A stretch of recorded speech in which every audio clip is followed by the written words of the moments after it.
What it do, what it do, what it do? You already know what's going on. It's yours truly. Just say it with me. I'm Mr. TALIAFERRO. I like having these news conversations, and I kind of like hopping on camera for them sometime.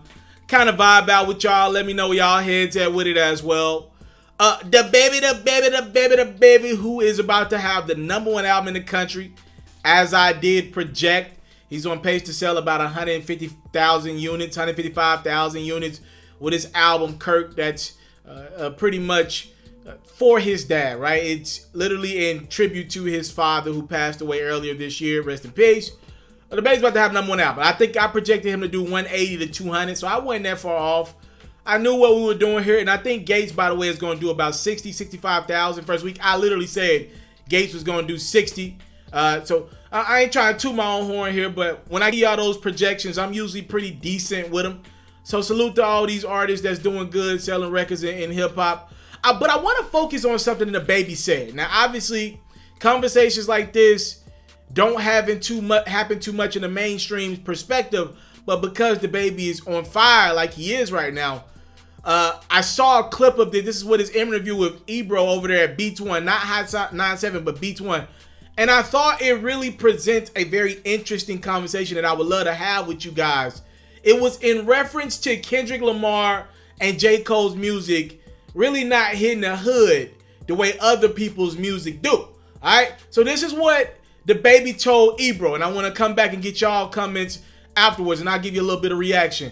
The baby said, when it comes to the music, the traits you gotta have in order to make lit music, club music, to have swag with it, to have the lingo, I got those traits, you know what I mean, just from my environment.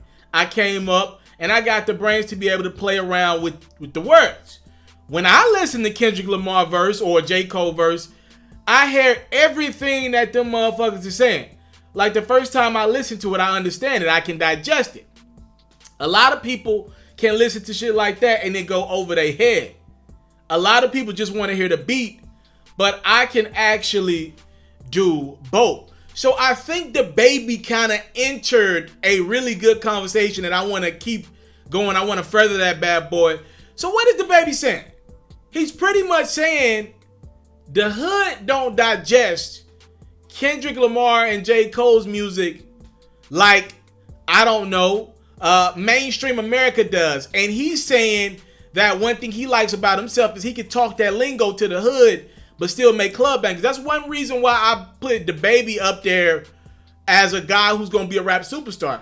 He's lyrical, but he's finding ways to be lyrical in the mix of club bangers. If you've notoriously seen the artists who've been able to succeed in hip-hop, those are usually the guys who are, again, able to talk the lingo that you can relate to the streets, but put it in a mainstream format. Like, can you do both?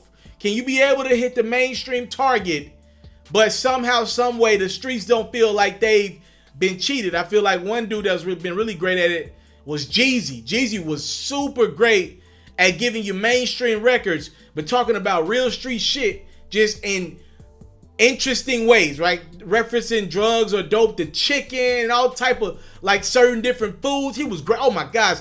Jeezy is the greatest food rapper ever, to me, at least. So I think this is interesting because if you look back notoriously over the last 5 or 7 years, whose music has been more about us, meaning the struggle of our people, more than J. Cole and Kendrick? So you think if J. Cole and Kendrick are making this music for us in this era where everybody's rapping about their money, their cars, their jewelry, and their clothes, you actually got two rappers who are talking about the struggle and the pain and trying to say, yo, don't do drugs, you'll overdose. Not even like literally, but from a metaphorical standpoint or symbolically speaking, you can overdose. Your mind you can lose it, right? Or when you talk about Kendrick Lamar, To Pimp a Butterfly, that album is really literally all about the struggle of our people and the come up of our people. Good Kid, Mad City, literally it's Kendrick Lamar's life in an album. J. Cole, 2014 Forest Hills Drive. I ain't gonna lie to you, that project got me through some tough times. Yo, keep it a beam with you. My car was some shit. I was in college trying to get through my last year or so in college, and my car was garbage. And then that Cole album got me through a really rough time because I was walking a lot of places around campus and getting back and forth because my car kept giving me problems. But why does the hood not receive those projects well? Well, I think part of it is we're still getting used to all this. When you go to a Kendrick Lamar show, a J. Cole show, I'm not saying that predominantly people that live in hoods, I'm not saying we don't show up, but let's call a spade a spade. It's usually white demographics, especially at Kendrick shows. Cole's a little more diverse, but definitely at a Kendrick show, depending on what city he's in, it could be a white audience. How is that so? We obviously understand that hip hop is the most popping genre in the world right now. We get that point. That ain't nothing new to us. We understand that hip hop is the new pop. But I think it's kind of taking us back to see what's going on in the landscape. Let me break this down to y'all, ladies and gentlemen. I don't think I'm breaking news here, but I'm just putting it to you like this. In 2019, as we get ready to go into 2020, to me, artists like J. Cole and Kendrick Lamar, though they don't necessarily associate themselves with a gang in their music, they don't necessarily associate themselves with a sect. To me, their music has become more relatable, and I don't want to get into naming people, than the so-called street rappers. When I'm listening to the street rappers, now I'm listening to a whole bunch of talk about watches that I would never buy in my life, jewelry that I can't afford, clothes that I don't even know if these niggas even know if they're pronouncing this shit right, literally cars that I don't even want. I don't even want a car that go that fast. I don't even want a car I just want a Camaro. Like literally they're talking like the music is shifting, like what's happening in the music, it's happening in front of us. The street rappers for the most part are losing that pain and struggle that we've also grew up looking to. And I think it's kind of throwing the hood off a little bit. The hood's like, wait a minute.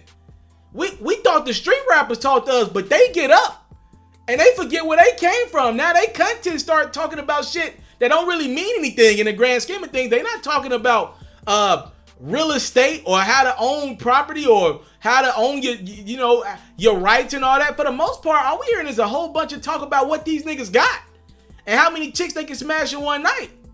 But then we look around and these dudes that ain't trying to win Street Nigga of the Year award, and J. Cole and Kendrick, and I'm just using them two as examples. There's a lot of more artists. They're the niggas that's actually putting the pain in their music, the struggle in their music. So it's shifting. When I came up, I listened to a lot of down south trap music. I tell y'all that all the time because I felt like those rappers had something to say. But somewhere along the lines, the culture's kind of shifted. And when these artists, for the most part, when they get up, they immediately switch their music to more braggadocious type things. And I think we're coming around as a culture, but I think it's taking more time. Ironically, it seems like that mainstream demographic has received the music from a Cole and Kendrick much quicker than even us, the culture, the hood. Like just call a spade a spade. So I think what the baby was kind of entering was a very great conversation that I feel like more people should be having right now. And he's right. He is really good at being lyrical. Like that intro that he dropped on his new album, Kirk, lyrical. But it's got a beat to it. It could play in the club. It's kind of got a Meek Mill intro feel to it, vibes to it. And it could play in the club. But it's still lyrical. It still touch people. That's why I feel like guys like the baby's going to be around. And that's why J. Cole and Kendrick Lamar are atop the game in hip hop, because their albums, they mean something. And now even the hood is kind of having to look around like, damn, we want to support our own rapper that's from around the way from us that we know came from nothing. But ironically, the rapper who came from nothing is rapping about shit we don't relate to. But these dudes, J. Cole and Kendrick, who, by the way, they don't come from money either, but they're keeping that humble beginning in them, and their music that's why it's taking these dudes 2-3 years. Kendrick's about to be in year 3 with no album. I don't think Kendrick's dropping in 2019. We're most likely getting a project from Kendrick in 2020. Last time he dropped was Damn was in 2017, right?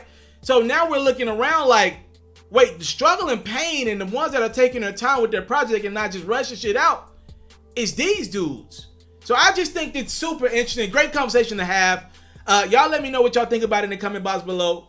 The baby's like, yo, I'm trying to shift that paradigm to be the bridge, one of them bridge artists. They only come around so often, and I think he's in a good position to do that. Y'all let me know what y'all think about what I just said in the comment box below. I thank you guys so much for you see this joint?